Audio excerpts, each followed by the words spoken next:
7টা অভ্যাস যদি আপনি পরিত্যাগ করতে না পারেন, আপনি কোনোদিন ধনী হতে পারবেন না। সাহাবীদের মধ্যে ধনী সাহাবী ছিলেন হযরত উসমান গনি রাদিয়াল্লাহু তাআলা আনহু এবং হযরত আব্দুর রহমান ইবনে আউফ রাদিয়াল্লাহু তাআলা আনহু। এই সাহাবীগুলো অনেক ধনী ছিল, অর্থের কোনো অভাব ছিল না। বিশ্বনবী মুহাম্মদুর রাসূলুল্লাহ যখন এদেরকে ইসলামের জন্য কোনো কারণে অর্থের জন্য ডাকতেন, যার যা কিছু আছে ইসলামের জন্য দান করে দিতেন। সুবহানাল্লাহ বলেন। হযরত উসমান গনি রাদিয়াল্লাহু তাআলা আনহুর একদিনের দানে গোটা মদিনার দুর্ভিক্ষ চলে গেছে। সুবহানাল্লাহ বলেন। হযরত আব্দুর রহমান ইবনে আউফ রাদিয়াল্লাহু তাআলা আনহুর ব্যাপারে যে ইতিহাসে পেয়েছি, আব্দুর রহমান ইবনে আউফ রাদিয়াল্লাহু তাআলা আনহু যখন ইন্তেকাল করলেন, আব্দুর রহমান ইবনে আউফ রাদিয়াল্লাহু তাআলা আনহুর এত সম্পদ ছিল, এত স্বর্ণ গহনা ছিল, আত্মীয় স্বজনেরা স্বর্ণগুলো কুড়াল দিয়ে কেটে কেটে টুকরা টুকরা করে করে ভাগ করে নিয়েছে। সুবহানাল্লাহ বলি। এত সম্পদ ছিল হযরত আব্দুর রহমান ইবনে আউফ, হযরত ওসমান গনি রাদিয়াল্লাহু তাআলা আনহু তাদের। আপনি ধনী হন, এতে কোনো বাধা নাই, টাকা থাকলে ইসলামের উপকার করতে পারবেন। তবে 7টা বদ অভ্যাস আপনাকে পরিত্যাগ করতে হবে।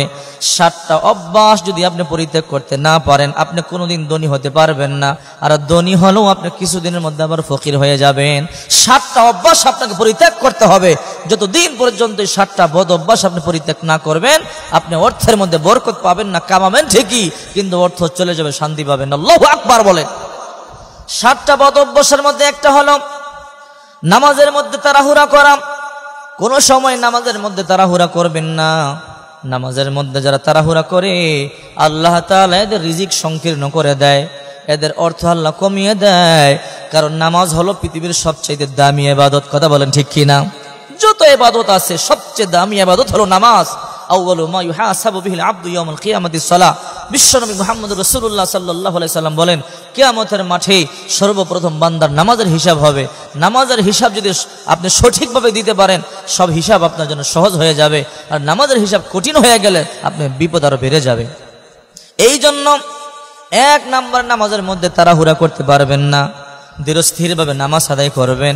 যারা নামাজের মধ্যে তাড়াহুড়া করে, এদের কোনোদিন আর ধনী হতে পারবে না। আর ধনী হলেও সম্পদ থাকবে না, কিছুদিনের মধ্যেই ফকির হয়ে যাবে। নাম্বার 2, কখনো দাঁড়িয়ে প্রস্রাব করবেন না।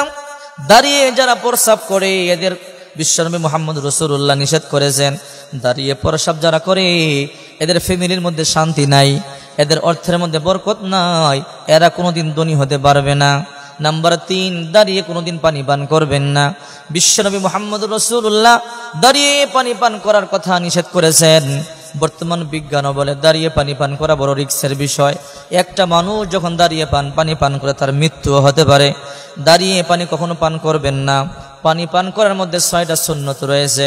বিশ্বনবী বলেন, শেষ জামানায় যদি আমার একটা সুন্নতের উপর আমল করতে পারো, 100 গলা কাটা শহীদের সব আল্লাহ তাআলা দিয়ে দিবে। সুবহানাল্লাহ।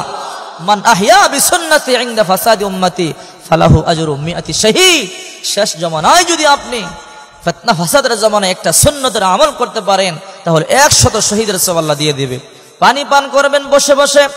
পানি পান করার মধ্যে 6টা সুন্নত রয়েছে। পানি দেখে পান করা, দোয়া পড়ে পানি পান করা, ডান হাতে পানি পান করা, বিসমিল্লাহ বলে পানি পান করা, বসে পানি পান করা এবং 3 শ্বাসে পানি পান করা এবং পানির পান করা শেষে দোয়া পড়া, আলহামদুলিল্লাহ বলা। কেউ যদি 6টা সুন্নত মোতাবেক পানি পান করে, অবশ্যই বিশ্বনবীর মতো হাদিস মোতাবেক 600 শহীদের সওয়াব আল্লাহ তাআলা দিয়ে দিবে। সুবহানাল্লাহ। দারিদ্রতার মূল কারণ 1 নাম্বার বলছিলাম, নামাজে তাড়াহুড়া করবেন না। 2 নম্বরে, কখনো দাঁড়িয়ে প্রস্রাব করবেন না। 3 নাম্বার, কখনো দাঁড়িয়ে পানি পান করবেন না।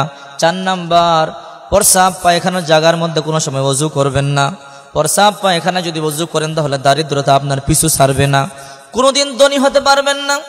আমাদের অনেকেই বাথরুমের টয়লেটের মধ্যে ওযু করি, এটা কখনোই করবেন না। বাথরুমের টয়লেটে ওযু করলে কিন্তু আপনি দোয়া পড়তে পারবেন না। কথা বলেন ঠিক কি না? তবে হ্যাঁ, বাথরুমের মধ্যে যদি হিজাব থাকে, পর্দা থাকে, তাহলে আপনি যদি একটা পর্দা টানিয়ে নেন কাপড় দিয়ে অথবা কোনো কিছু দিয়ে, তাহলে আপনি ওযু করতে পারেন, এতে কোনো সমস্যা নেই। তবে বাথরুম খোলা থাকলে ওই টয়লেটে ওযু করবেন না, তাহলে দারিদ্রতা আপনাকে ছাড়বে না। 5 নাম্বার, কখনো আপনি ফু দিয়ে বাতি নিভাবেন না, মোমবাতি নিভাবেন না। 6 নাম্বার, কখনো আপনি দাঁত দিয়ে নখ কাটবেন না। নাম্বার 7, কখনো পরিধেয়ের বস্ত্র দিয়ে আপনি মুখ মুছবেন না খানা খাবার শেষ। আমাদের অনেকেই আছে খাবার শেষে পায়ে যে পরনের কাপড় আছে, লুঙ্গি আছে, এ দিয়ে আমরা মুখ মুছে ফেলি। কথা বলেন ঠিক কি না? এগুলো নোংরা বিষয়, ইসলাম এগুলো পছন্দ করে না। এই জন্য 7টা বদ অভ্যাস পরিত্যাগ করবেন। এই 7টা বদ অভ্যাস যতদিন আপনার ভিতরে থাকবে ততদিন আপনার কামাইতে বরকত হবে না, আপনার সংসারে শান্তি হবে না। যতদিন পর্যন্ত এই 7টা বদ অভ্যাস আপনার ভিতরে থাকবে ততদিন পর্যন্ত বরকত হবে না, ততদিন পর্যন্ত আপনি ধনী হতে পারবেন না। এই 7টা অভ্যাস আপনি ছেড়ে দেন, আল্লাহ তাআলা অর্থে বরকত দিবে এবং আল্লাহ তাআলা আপনাকে হোটেল সম্পদের মালিক বানিয়ে দেবে। সুবহানাল্লাহ। 1 নাম্বার মনে রাখবেন, নামাজে তাড়াহুড়া করবেন না। 2 নাম্বার, কখনো দাঁড়িয়ে প্রস্রাব করবেন না। 3 নাম্বার, দাঁড়িয়ে পানি পান করবেন না। 4 নাম্বার, প্রস্রাব পায়খানার জায়গার মধ্যে কখনো ওযু করবেন না। 5 নাম্বার, দাঁত দিয়ে কখনো নখ কাটবেন না। 6 নাম্বার, একটা কথা মনে রাখবেন, দাঁত দিয়ে অনেকে আমরা নখ কাটি, বদ অভ্যাস, কথা বলেন ঠিক কিনা? এটা কখনো করবেন না। 6 নাম্বার, ফু দিয়ে বাতি নিভাবেন না, মোমবাতি নিভাবেন না। 7 নাম্বার, পরিধেয়ের বস্ত্র দ্বারা কখনো মুখ মুছবেন না খাবার শেষে। এই 7টি বদ অভ্যাস ত্যাগ করুন, ইনশাআল্লাহ অতি দ্রুত আল্লাহ তাআলা আপনাকে ধনী বানিয়ে দেবে। সুবহানাল্লাহ পড়ি। আমল করেন, আমল যদি করেন ইনশাআল্লাহ বিশ্বাসের সাথে করতে পারলে আল্লাহ তাআলা অবশ্যই আপনার কথা শুনবেন। আল্লাহ আমাদের আমলগুলো করার তৌফিক দান করে, সবাই বলে আমিন।